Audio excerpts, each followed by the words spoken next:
When I arrived at this rental, I found that the 9-year-old water heater was leaking from the bottom. A good reason to put your stuff on racks and off the floor.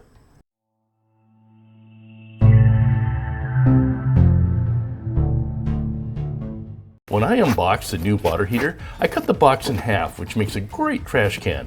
And today, I'm going to fill it up.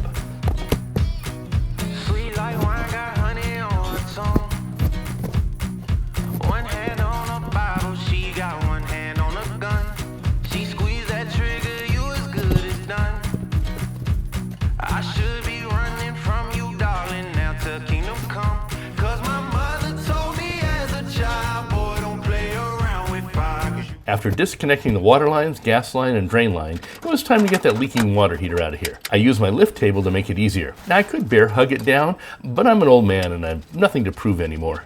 Then I'll get rid of those old seismic straps that I had to cut off because the buckles were corroded. Good boy, stay away from them bad girls, yeah. Then trashing that old drain line and removing the gas line just to get it out of the way. The platform was so water damaged it couldn't be salvaged, and the OSB on top was soaked, and the drywall on the sides, well, they were all mushy and just fell off faster than a dress on prom night. Honestly, I don't know why they build these platforms. Whoever thought it was a good idea to place something that will eventually leak water on top of a platform made out of wood and drywall should have their license taken away. Not only are these two materials not compatible with water, but then they attach them to the walls that go to the inside of the house. So now you get mold, water damage, and floor damage, just to name a few issues. Not to mention, it's more expensive and takes more time to build these than the metal stand like I'm going to use here shortly.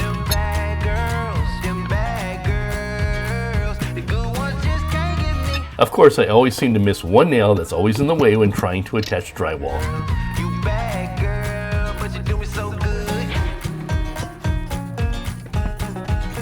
Oops, make that two.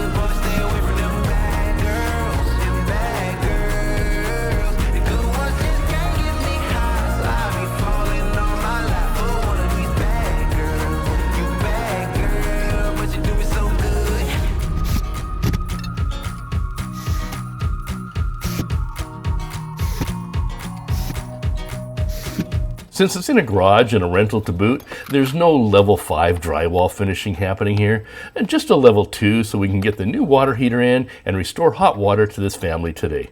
I still fill in my gaps though prior to taping. As you can see, I'm using a pan for my drywall mud, but I know some of you like to use a hawk. Now me, I'm a pan guy. What are you, pan or hawk? Drop a comment below on which you use and why. And of course, I can't make life too easy on me today, so I'm using 5-minute hot mud instead of like 20 or 45-minute because, well, I like to abuse myself. Just makes me work faster. I bet you thought this video was sped up. Nope, that's just me trying to get this done before the mud sets up.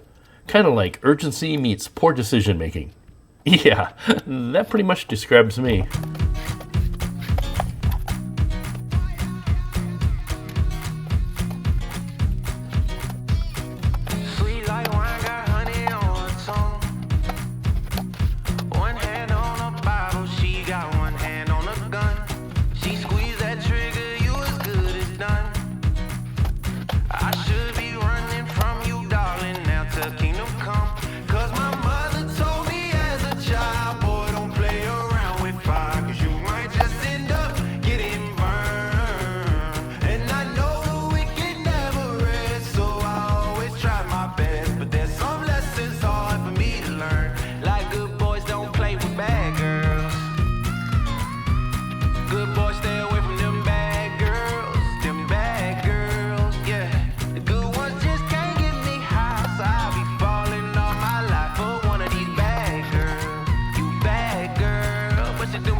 Like I said, function over looks. I'm building it, not dating it. Break my heart, leave me hurt. The next one just gon' With the platform out and the wall patched, I can finally move on to getting the water heater installed. Cause my mother told me as a child, boy, don't play around with fire, 'cause you might. And of course, they stubbed these pipes out right up against the soffit, just to make my life even more difficult. So I always try my best, but there's some lessons hard for me to learn. Like good boys don't play with bad girls.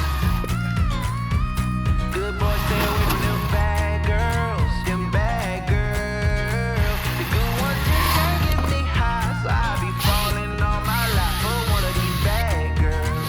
You bad girl, but you doing so good.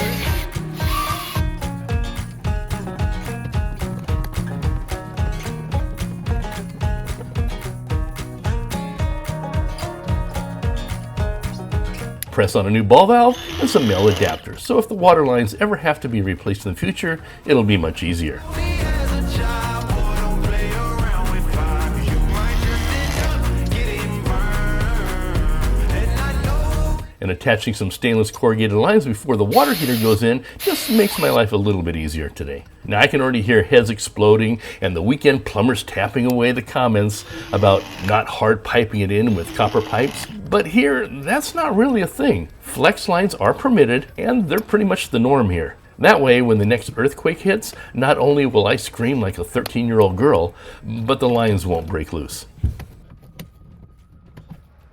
A new set of seismic straps to keep the water heater in place during that next quake. Just have to make sure they get bolted into the studs. Trust me, drywall alone won't hold it in place. Who knew?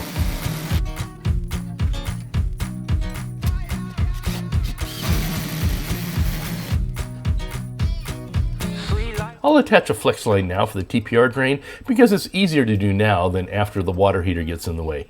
And I like easy. Take that how you may. Now the shiny new water heater is ready to install. God, I love this lift table. Best $200 I ever spent. Well, other than that weekend I had in Tijuana. I'll put a link to it below. The lift table, that is, not my Tijuana videos. Then attach the vent tube. Now keep in mind you need to have 3 screws spaced out around each connection. Secure the water line to the nipples. He said nipples. And the drain line to the TPR valve. Now snug up those seismic straps just tight enough to keep it in place, but not so tight that you're going to need to have a safe word. Let's get this sediment trap on. Yes, it is a code requirement. And I know some of you will comment that it's supposed to go on just after the shutoff valve, but before the flex line. But that's not code per the IRC, the IFGC, or the EIEIO. Now some states like those crazed Californias have an amendment that it's to be installed before the flex line. Apparently someone in California didn't have enough pressing things, to come up with current local codes. Maybe they should ban those wooden drywall platforms instead. You can turn on the gas valve, just don't light the heater yet. Hang in there, we're almost to the finish line. Turn on the water with that pretty new ball valve installed and open the TPR valve to vent the air out. And while it's filling, I'll attach the drain pipe to the spill pan, which looks incredibly like the back of my left shoulder. Once it's full, shut off the TPR valve and check for leaks. None here. Damn, I'm good. Let's fire up this bad boy, or in this case, bad girl. Oh yeah. Turn the dial to pilot and hold in the control knob. Now don't try lighting it right away. Gas is low pressure and will take a little to get to the igniter. But while still holding down the knob, hit that igniter button about 20 times in a row. Sometimes that will do it, but I found that I usually have to give it about another 10 or so pushes. Now instead of trying to look in that teeny tiny window, if the gas control light flashes green, that means the pilot is lit. Then just hold it for another 60 seconds, you'll hear a faint click, then you can release the knob. Now turn the knob up to around 120 degrees. Right around the B or C spot should do it. And then just one final step. There we go. Now it's official. Take a quick look around to make sure I didn't leave any tools. Everything is cleaned up, and let the tenant know that they have hot water in about an hour. Like and subscribe and check out my channel for more home repair videos. Bye now. Bad girl.